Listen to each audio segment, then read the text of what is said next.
Hello and welcome to my channel Ajmeri academy. Student देखो, इसके पहले की वीडियो में हमने एक्सरसाइज 5.1 के फर्स्ट टू 10 एग्जांपल ले लिए थे, बराबर है ना। अभी हमें नेक्स्ट एग्जांपल लेना है 11, 12, 13 और 14। तो 11th नंबर और 12th और ये 13 वाले एग्जांपल में क्या गिवन है देखो, find the multiplicative inverse of each of the following complex number. ये जो कॉम्प्लेक्स नंबर है ना, इनके आपको मल्टीप्लिकेटिव इनवर्स फाइंड करना है। तो मैंने आपको ये बता दिया था कि मल्टीप्लिकेटिव इनवर्स फाइंड करने के लिए फार्मूला क्या है, ठीक है ना। अगर वो भी वीडियो अगर आपने देखनी होंगी तो डिस्क्रिप्शन बॉक्स में मैंने लिंक दिया है, आप उसको जरूर देखो, ठीक है ना। क्योंकि मल्टीप्लिकेटिव इनवर्स का एक तो भी क्वेश्चन आपको एग्जाम में मिलता ही है, ठीक है। तो देखो, अभी मल्टीप्लिकेटिव इनवर्स के लिए आपको फार्मूला क्या ध्यान में रखना है।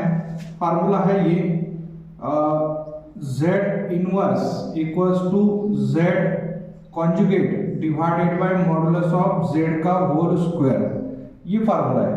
अब इस फार्मूले के लिए आपको यहाँ पर कॉन्जुगेट ऑफ z फाइंड करना है। तो आप क्या करेंगे, यहाँ पर सॉल्यूशन में क्या लिखेंगे, देखो सॉल्यूशन में लिखना है कि लेट z कंसीडर करना है। ये कॉम्प्लेक्स नंबर को क्या कंसीडर करेंगे, z यानी कितना होता है 4 - 3 × i। ओके, तो z कॉन्जुगेट क्या होता है, फिर z कॉन्जुगेट यानी जो रियल पार्ट है वो एज इट इज रखना है, सिर्फ इमेजिनरी पार्ट के आपको क्या करना है, साइन चेंज कर देना है। यहाँ पर माइनस है तो यहाँ पर क्या करेंगे हम प्लस, साइन चेंज कर दो, +3 × i करके लिख लेना है। ओके, सो अब नेक्स्ट क्या फाइंड करना है, मॉडुलस ऑफ z का whole square.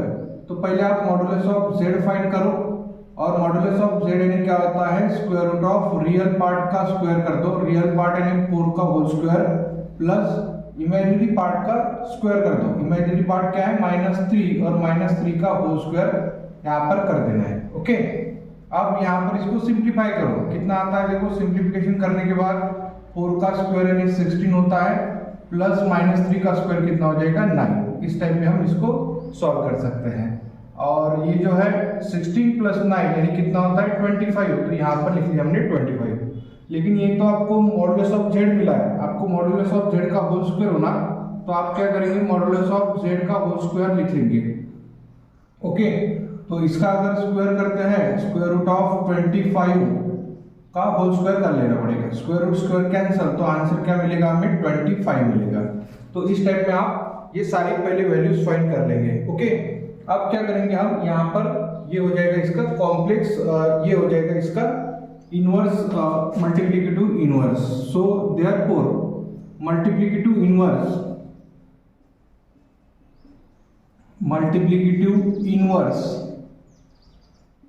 Of 4 - 3i is क्या हो जाएगा, देखो फार्मूला ये है, z inverse equals to z conjugate divided by modulus of z का होल स्क्वायर। अब z कॉन्जुगेट लिखो क्या है, तो देखो z कॉन्जुगेट यानी 4 + 3 × i divided by modulus of z का होल स्क्वायर। तो यहाँ पर मॉडुलस ऑफ z का होल स्क्वायर हमने ऑलरेडी फाइंड करके रखा है, वो कितना है 25। तो यहाँ पर लिख लेंगे 25। अब ये जो होता है डिनोमिनेटर, ये आप दोनों को सेपरेट कर दो, तो z inverse equals to 4 divided by 25 plus i into 3 divided by 25। Okay, तो ये आ जाएगा उसका कॉम्प्लेक्स कॉन्जुगेट, और उसका मॉडुलस लेके हमने क्या फाइंड कर लिया है, multiplicative inverse of the complex number. Okay, तो इस टाइप में आपको सिंप्लीफिकेशन कर लेना है। सेम इसी टाइप का ये नेक्स्ट एग्जांपल है, यहाँ पर भी वही फाइंड करेंगे।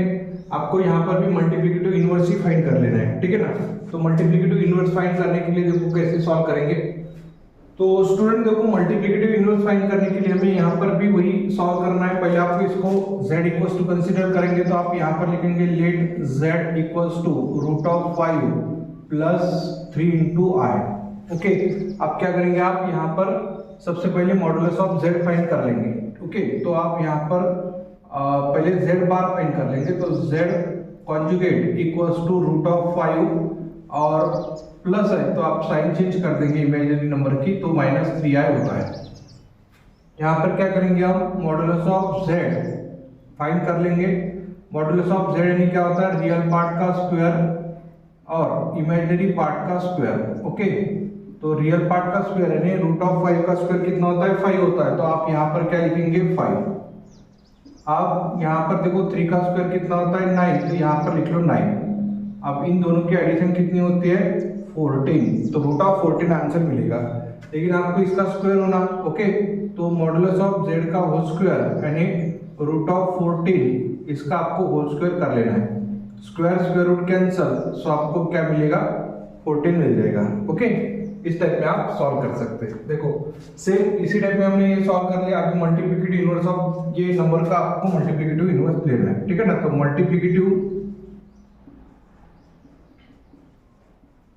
Multiplicative inverse of root of 5 plus 3 into I is क्या आ जाएगा, देखो z inverse equals to z bar divided by modulus of z का होल स्क्वायर। ये फार्मूला ही ध्यान में रखना है, ठीक है ना। और इस फार्मूले में जो जो वैल्यू लगेगी वो सब वैल्यू आपको फाइंड कर लेना है। तो z बार कितना है, देखो root of 5 minus 3 into I divided by, अब क्या है मॉडुलस ऑफ z का होल स्क्वायर है, तो कितना आता है ये 14, तो यहाँ पर लिखेंगे आप 14। अब ये 14 क्या करना है, दोनों को सेपरेट कर दो। रियल पार्ट को सेपरेट करेंगे तो ये आता है root of 5 divided by 14 plus यहाँ पर लिखना है -3/14 इंटू आई, तो ये आ जाएगा हमारा। तो स्टूडेंट देखो नेक्स्ट एग्जांपल है एग्जांपल नंबर 13 में क्या दिया है, देखो -i, okay.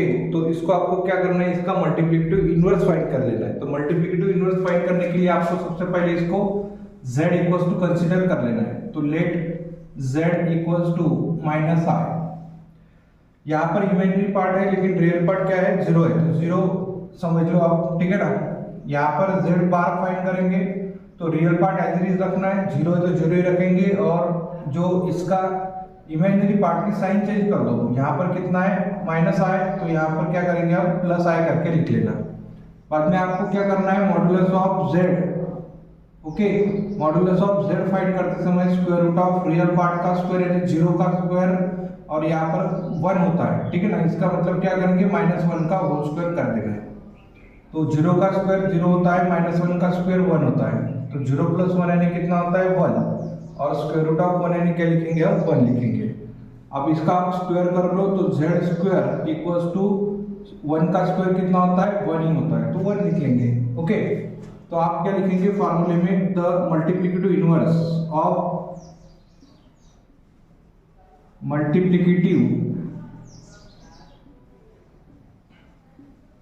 Inverse of -i is क्या होता है formula, z inverse equals to z bar divided by modulus of z का होल स्क्वायर। तो z बार की वैल्यू क्या है i, तो यहाँ पर लिखेंगे आप i divided by modulus of z का होल स्क्वायर कितना है 1 है, तो यहाँ पर लिखेंगे आप 1। So z inverse equals to answer कितना आता है i डिवाइडेड बाय 1 यानी i, तो ये हो जाएगा इसका मल्टीप्लिकेटिव इनवर्स। तो इस टाइप में आप मल्टीप्लिकेटिव इनवर्स फाइंड कर सकते हैं, ठीक है ना। अब इस एक्सरसाइज का एक ही एग्जांपल बचा, एग्जांपल नंबर 14, वो भी हम सॉल्व कर लेंगे, ओके। सो स्टूडेंट देखो नेक्स्ट एग्जांपल है एग्जांपल नंबर 14। इस एग्जांपल को कैसे सॉल्व करेंगे, देखो यहाँ पर क्या लिखा है, express the following expression in the form of a + i to b में आपको इसको एक्सप्रेस करना है, ओके। तो आप क्या करेंगे, देखो ये जो इक्वेशन दिया है इसको आपको सिंप्लीफाई कर लेना है। तो सिंप्लीफाई करते समय क्या करेंगे, देखो पहले आप इसको z इक्वल्स टू कंसीडर कर लेंगे, ठीक है ना। z इक्वल्स टू ये आता है। अब हम क्या करेंगे, यहाँ पर ऑब्जर्व करेंगे, टर्म्स ऑब्जर्व करो, ये 3 + i रूट ऑफ 5 है और 3 - i रूट ऑफ 5 है। इसका मतलब यहाँ पर a + b a - b का फार्मूला यूज होगा, ओके। तो यहाँ पर फार्मूला कौन सा यूज करेंगे हम, a + b सेकंड ब्रैकेट में a - b कितना होता है, तो a² - b² होता है, ओके। तो आपको ये फार्मूला यूज कर लेना है यहाँ पर। सो इक्वल्स टू सबसे पहले a² करो यानी 3 का होल स्क्वायर होता है, और माइनस b² यानी i रूट ऑफ 5 इसका होल स्क्वायर कर लेंगे, a² और ये b²। अब ये जो माइनस साइन है, ये माइनस इन ब्रैकेट के अंदर आप मल्टीप्लिकेशन कर दो, तो √3 प्लस √2 इंटू आई माइनस √3 और माइनस इंटू माइनस क्या होता है प्लस आई इंटू √2 होता है, तो वो लिख लिया √2।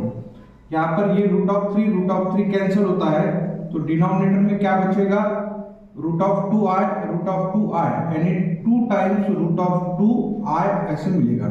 ओके, अब यहाँ पर 3 का स्क्वायर करो कितना होता है 9 माइनस आई स्क्वायर यानी देखो i का स्क्वायर हो जाएगा ना, तो आई स्क्वायर यानी कितना होता है -1 होता है, और √5 का स्क्वायर करेंगे तो 5 मिलेगा। अब माइनस माइनस क्या होता है प्लस, 5 into 1 5, तो यहाँ पर लिखेंगे 9 + 5 डिवाइडेड बाय 2√2 इंटू आयोटा, ऐसे लिखेंगे। अब 9 + 5 कितना होता है 14, तो आप यहाँ पर लिखेंगे 14 डिवाइडेड बाय 2√2 इंटू आयोटा। अब ये 2 से 14 डिवाइड हो जाएंगे, तो 2 1 जा 2 7 जा, तो इसका आंसर क्या मिलेगा 7 divided by √2 into iota. Okay, अब इसको आप और आगे सिंप्लीफाई कर सकते हैं। देखो कैसे सॉल्व करेंगे, z = 7/√2 इंटू आयोटा, ये मिला है ना। अब यहाँ पर ये ऑब्जर्व करो आप, ये जो डिनोमिनेटर में आया है ना, ये है इमेजिनरी पार्ट। ओके, तो यानी एक ये है कॉम्प्लेक्स नंबर। कॉम्प्लेक्स नंबर को हम डिनोमिनेटर में अगर आता है तो उसका कॉम्प्लेक्स कॉन्जुगेट से हम उसको मल्टीप्लिकेशन में लाते हैं। तो आप क्या करेंगे, इसका कॉम्प्लेक्स कॉन्जुगेट ले लो, तो यहाँ पर इमेजिनरी पार्ट है, तो इमेजिनरी पार्ट की साइन चेंज करना है, तो -√2 इंटू आई, तो यहाँ पर भी लिखेंगे -2 इंटू आई। ओके, अब और एक बार सिंप्लीफाई करो, देखो कितना होता है √2 इंटू √2 यानी कितना होता है 2, प्लस इंटू माइनस यानी कितना होता है माइनस, आई इंटू आई यानी आई स्क्वायर, ऐसे लिखेंगे। और ये यहाँ पर लिखेंगे तो plus into minus -7√2 into iota करके लिख लेना है। ओके, और सिंप्लीफिकेशन करो, देखो यहाँ पर क्या मिलेगा आपको, z = -2 और आई स्क्वायर यानी कितना होता है -1, और यहाँ पर मिलेगा 7√2 इंटू आयोटा करके लिख लेंगे। माइनस इंटू माइनस प्लस होता है, 2 इंटू 1 2 होता है, तो z डिनोमिनेटर में क्या मिलेगा 2, और ये है -7√2 इंटू आयोटा, तो ये हो जाएगा इसका कॉम्प्लेक्स नंबर, और ये आता है इस टाइप में z = ओके। तो आपको a + i इंटू b में कन्वर्ट करना था, तो आप इसको ऐसे भी लिख सकते, देखो इस टाइप में भी लिख सकते हैं, 0 + -7√2 divided by 2 divided into iota, तो ये आता है a + i into b, a + i into b में आता है, तो b की वैल्यू ये हो जाएगी। ठीक है ना, तो ये फार्मूला है जो हमने यहाँ पर यूज किया है, और इसी फार्मूले का यूज करके आपको ये वाला सॉल्व कर लेना है न्यूमरेटर को। ओके, तो इस टाइप में हमने ये एक्सरसाइज 5.1 यहाँ पर कंप्लीट कर लिया है। ठीक है ना, तो 5.1 का कुछ इंट्रोडक्शन भी मैंने बता दिया क्योंकि वो मेन था, और 5 के कुछ एग्जाम्पल यानी 14 पूरे एग्जाम्पल मैंने आपको बता दिए। ठीक है ना, तो स्टूडेंट अगर ये जो एग्जाम्पल है ये पढ़ाए हुए अगर आपको ध्यान में आते हैं तो आप उसको इस चैनल को लाइक करो, सब्सक्राइब करो और अपने दोस्तों को शेयर करो। ठीक है ना, अभी हम नेक्स्ट पार्ट नेक्स्ट वीडियो में डिस्कस करेंगे। ओके।